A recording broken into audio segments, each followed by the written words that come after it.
You are listening to Wealth Talks, where we talk about solutions, money, and other things that create wealth in your life. Welcome to the podcast. It's great to be here. And medical bills today are a leading cause of bankruptcy in the United States. One of the leading causes. It's amazing. And when you stop to think about it, the cost of healthcare is so high that it makes sense that it's such a high, leading to such a high rate of bankruptcy. So we have a special guest today, and I want you to imagine for just a minute becoming a first-time parent while you're attending college on student loans. So you seek more student loans to help pay the extra expenses coming up, and then you discover twins are on the way. Now, that's exciting, probably nerve-wracking too. But what now? Wouldn't you at least try to discover a ballpark figure for the medical expenses you might be facing? And what if nobody could tell you? Jack Cooper and his wife Brittany found themselves in this exact situation a number of years ago. Nobody could tell them what the medical expenses for twins might be. It was a moving target, and it still is. It seems like medical expenses today just keep going up, and despite, really even because of the political involvement in health insurance over the years, prices are astronomical. Very few people know what they might be facing ahead of time. So Jack Cooper's here today with us to bring some clarity to health insurance options and how the system works. Welcome to the podcast, Jack. Hey guys, thank you so much for having me on. I'm excited to share.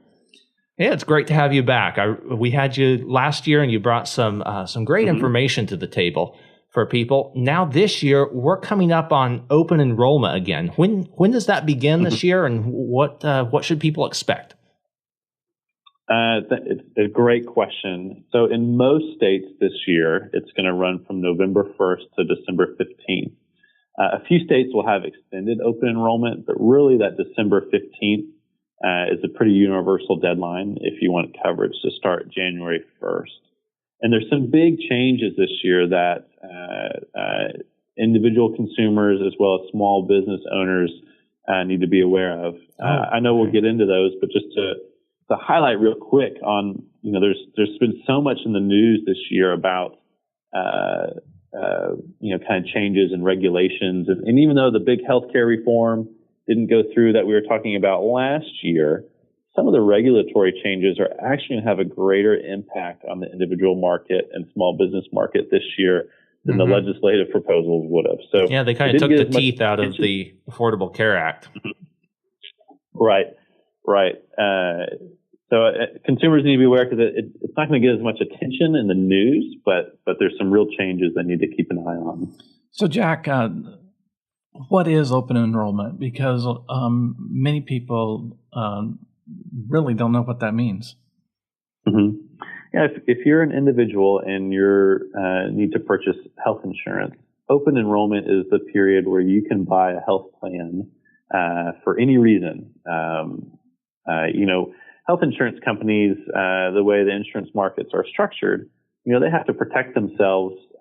They can't just allow you to sign up whenever, because if they did that, then people would just wait until they were sick or wait until they were injured and try to buy a health insurance plan, and then the whole market falls apart, right? Yeah. So open enrollment is the one time a year they open the doors, so to speak, and anybody can come in and purchase a health plan. And then it closes December 15th for the rest of for 2019. So this is the time to get set up for 2019. Okay, so it's like a time window that we're working with there. So how does that? I know there's kind of two parts to the solution. There are solutions for individuals, which we've been talking a little bit about with the open enrollment window that everyone has here. And then there's also some options for business owners. In the past, business owners have often shopped around for group health coverage to give to their employees as a benefit. But with the costs on these plans increasing every year, doesn't necessarily fit everyone's needs. What are some alternatives for business owners so they can still offer nice health benefits for the employees without all the rising costs?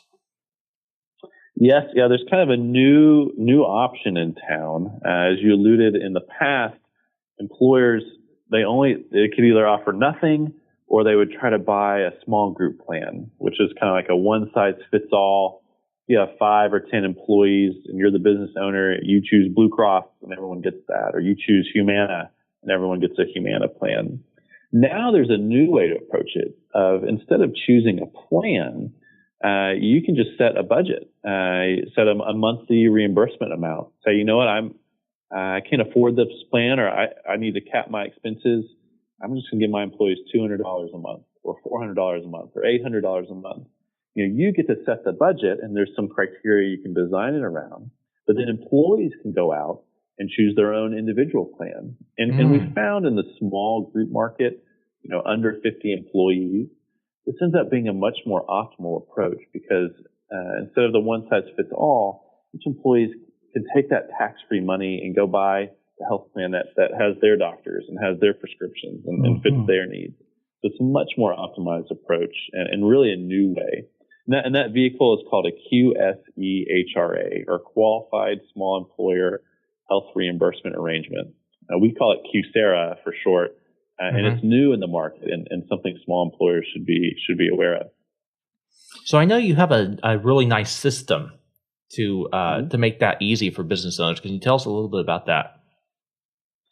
Yes, so setting up a QSERA, it's not inherently difficult, but there's a lot of moving pieces and IRS notices and requirements that you'll want to be aware of to stay compliant. You have to create plan documents, which would require hiring a lawyer or an accountant. You've got to find a way to substantiate employee receipts. They have to claim a reimbursement while protecting their privacy, which can be really tricky. And so we've created a simple platform. It's online. You can come on. It takes about 2 minutes. You can design your QSERA, how much you want to reimburse, when you want it to start, which employees you want to include, et cetera. And then we'll generate all the form documents for you. So you've got all your legal documents. And then we made it really easy for employees to handle receipts. They can just take photos on their smartphone of doctor bills, of insurance receipts, and that all comes to us. There's no privacy issue or concern. A lot of times people don't want to turn in a medical receipt to their boss. So it comes to us, and we aggregate all that and then can help you push it through on your payroll. So once you get it all set up, it really runs pretty automatically, and employees love it because they get to take a picture of a bill and then it shows up on their next paycheck. All right. It's a tax-free reimbursement. Yeah. That's wonderful. So I'm going to come in right here and give everyone a link. If you're listening to the podcast, you can go to healthcare. It's all one word, healthcare.life-benefits.com. We'll have a resource page set up with the link that Jack is talking about here to go and set up the QSERA for small business owners. And if you're listening to the podcast on our website, we'll have the link right in the description of the podcast, so you can just click it right there. So, Jack, this is kind of going off a little bit from the services you offer, but just listening to you and describe this plan, it seems like it's putting the decision of what is spent on healthcare back more on the individual. And to me, that seems like it could drive healthcare costs down again. Have you seen any research to say that might take place with this kind of plan? It does, and I think everything in the health market is slow to move, right? And this plan is in its first full year, but we are seeing some encouraging trends. It does put a little bit more onus on the individual employee because now they're having to purchase their own plan. But as you mentioned, I think the side effects of that are actually really, really encouraging. Where now they're looking for plans with their doctor and their prescriptions, and they're learning how having to pay a little bit more attention to how copays work. And sure, those are conversations that then they're having with their doctors and insurance companies to become kind of wiser, more savvy health insurance consumers. And ultimately, that's in my opinion, what it's going to take to fix a lot of the issues in the healthcare market. We don't need individuals to be doctors and diagnose themselves. But we do need them to be kind of savvy consumers. We talk about Americans are great at shopping for cars and cell phones. Your audience is very savvy with life insurance and other benefits. but we all tend to kind of glaze over when it comes to health insurance and healthcare. And there's really no reason to do that. Everyone's smart and can handle it. And as long as you feel a little bit empowered, it can make a big difference. Yeah. Well, knowing the terminology and what's available is a big part of that, because when you come into a new field with different terms, it looks like a big behemoth. I mean, how are you supposed to know what's behind it? But when you clarify the terms like we're doing here today, really appreciate you taking the time to do this. It really helps, so we can make wise decisions. So I'd like to move on a little bit now to the individual side. As people are shopping for the best health plan, you have some resources to help with that as well during open enrollment this year. Can you talk a little bit about that? Sure. So the other piece of our service, we call it TurboTax for health insurance. And it really was born out of that story you shared in the intro when my wife and I were surprised with twins and we just couldn't get our arms around, gosh, how much does this cost? Like, what do we I can do only here? imagine. And living on student loans, that's got to be quite a story behind that. Oh my gosh. I remember going back to that loan officer that day, and I'd already seen her a few weeks before because I thought I just needed some tuition money. And now I was back and saying, well, I need tuition and I need a bigger apartment and I need to pay for formula and diapers and babysitting. And, it was funny. But anyway, so we've designed a system, to kind of enable users really to be smart consumers. There's bunches of websites out there and healthcare.gov and others where you can punch in your zip code and you get to look at 50 different health plans. But, digging through the details and really understanding what's going to be important to minimizing your total out-of-pocket costs for the year, which is premiums plus what you're likely to spend on medical care, is tricky. And so in our guide, we kind of walk you through step by step, say, hey, Tom or hey, John, tell us about you and your family. Do you have any health needs we need to consider? Do you have any favorite doctors or hospitals we want to make sure in network? Do you take any prescriptions regularly? And what we can do is kind of calculate and estimate and actually recommend a plan and say, all right, Tom, we recommend, this major medical plan. John, for you, we may help explore some alternative plans that are not on healthcare.gov or not on the insurance website. Now, it's important for consumers to know that there's going to be a lot of alternatives out there this year. Some will be great. Others could be a bit snake oily. If it sounds too good to be true, it probably is. On our site at takecommandhealth.com, we really try to equip you and educate you with articles and information so you can learn, as well as through our sign-up process. We curate all the plans. So there's nothing on there that we would consider, dangerous if we're recommending it to you. But there's little nuances that are important to know. All right, wonderful. So I know last year there were like 8 states that you could work in, and this year there's going to be 3 more. What are those states? Do you have a list of those handy? Sure. So this year we're excited for our individual service. We are expanding into California, Pennsylvania, and North Carolina. And this is in addition to the states where we already operate, Texas, Georgia, Florida, Michigan, Wisconsin, Arizona, Tennessee, and Indiana. All right. So that's for the individual. For the QSERA, if you're an employer, we can do that nationwide. And we also have a savings membership that works in every state except Vermont.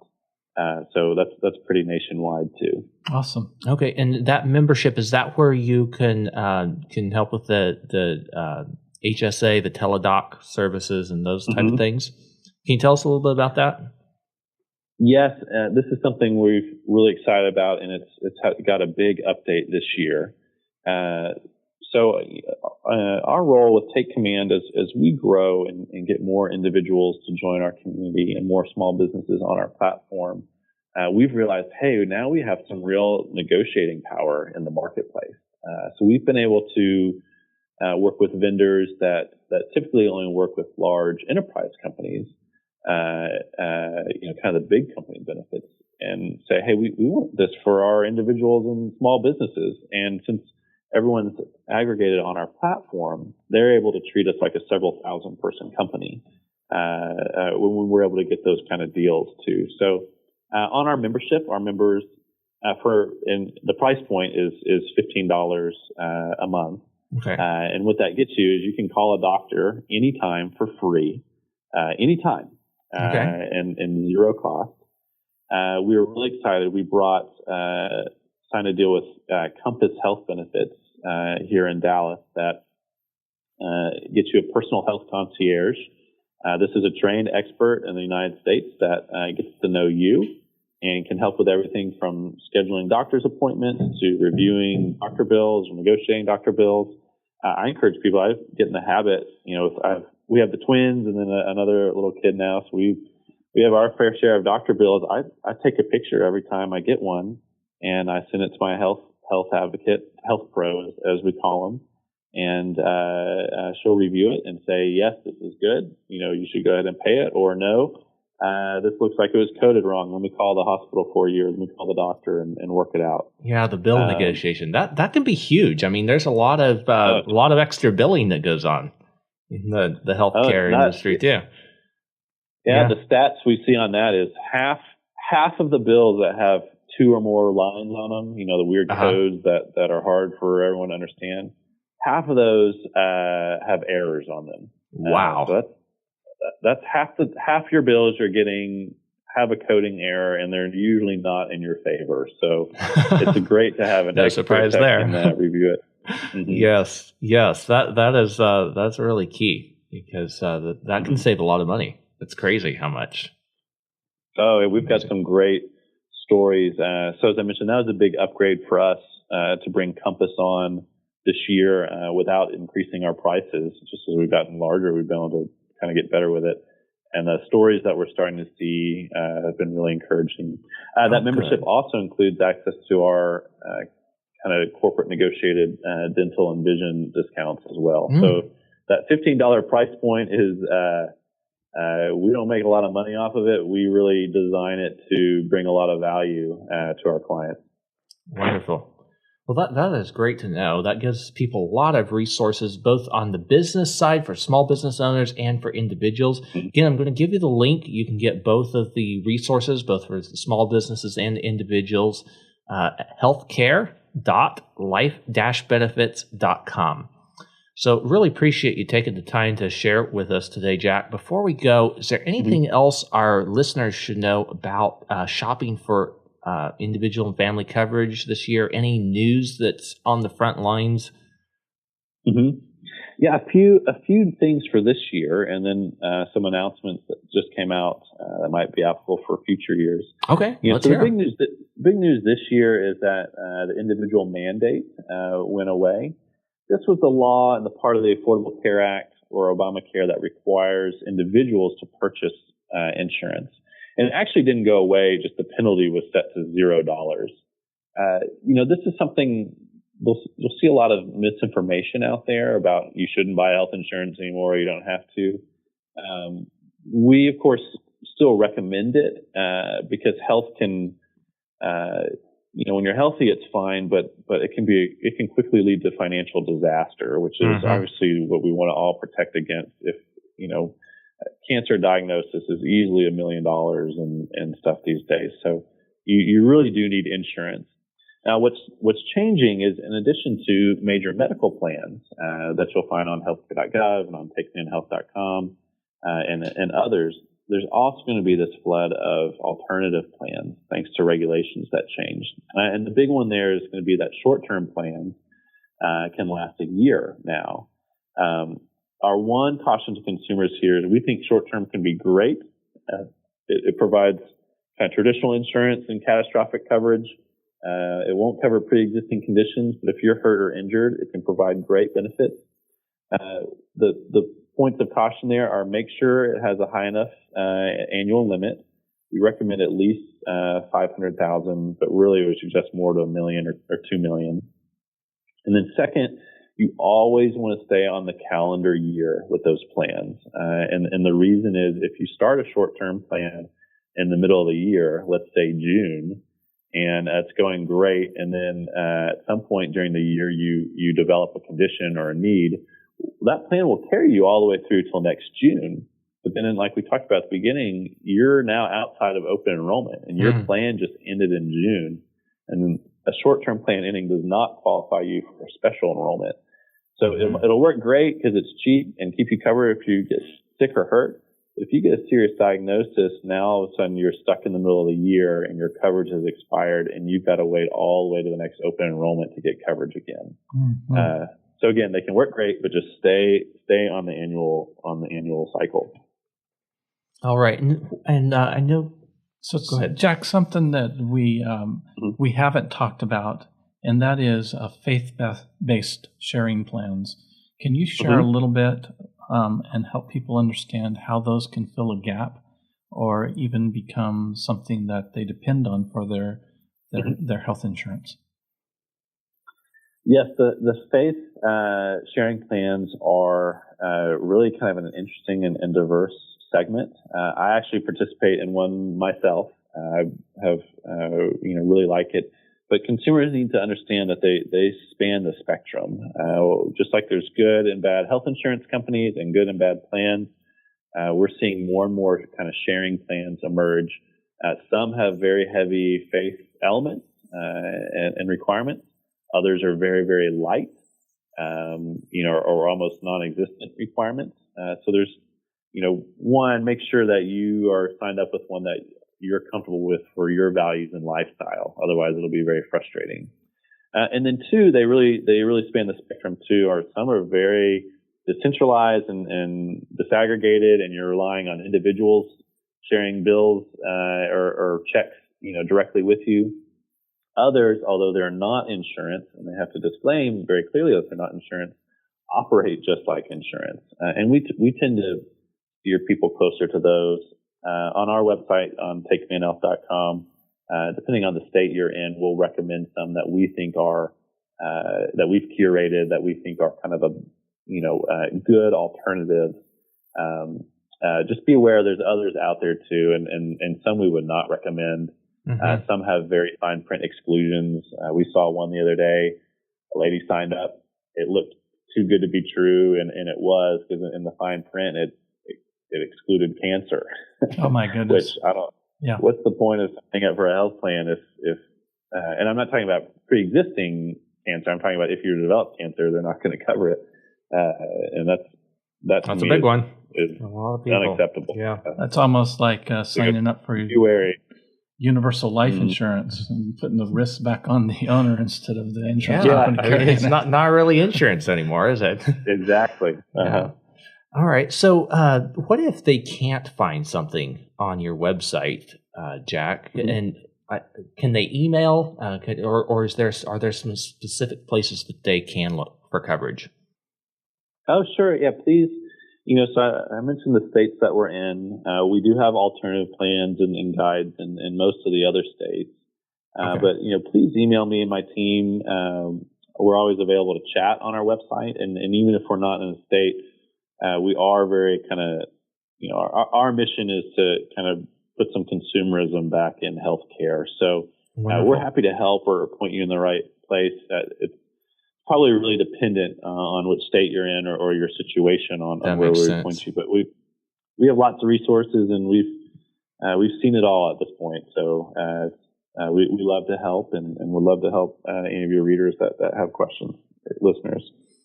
So, Jack, I know you're excited about some small business strategies that you're working on right now, and how to save small business owners some money on healthcare and their human resource benefits. So maybe we should schedule another time to come back and we can talk about that together. How would that be?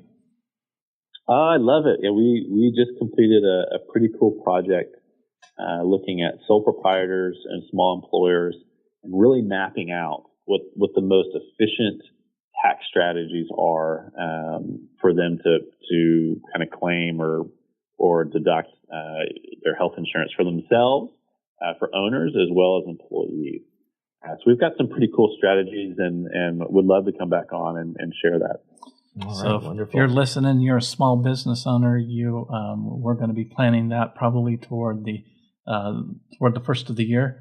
So Jack, we'll get back in touch with you, and you listeners be sure and stay tuned for that opportunity to save money. All right, very good. Great. So for those of you who are listening, again, the link with all the resources for today's podcast, healthcare.life-benefits.com. It's been great having you. Thank you for joining us, Jack. Do you have any last words for the listeners? Thank you guys for having me on, and again, we're excited about empowering healthcare consumers. So as you get out there in your shop for your business or for your individual, don't be afraid to ask questions and poke and prod around, and like you would if you're buying life insurance or if you're buying a car or something like that. The people that are their own best advocates. Now, you can be polite and smart about it, but the people that are their own best advocates are the ones that we see get the best outcomes, both financially and for their health. So I just want to encourage you, don't be scared. Don't let the term scare you. And if there's anything we can do to help, me or my team at takecommandhealth.com, please come by and chat with us or email us on the site, and we'll help you out. Well, thank you again. You are listening to Wealth Talks, where we talk about solutions, money, and other things that create wealth in your life. Thank you so much for joining us.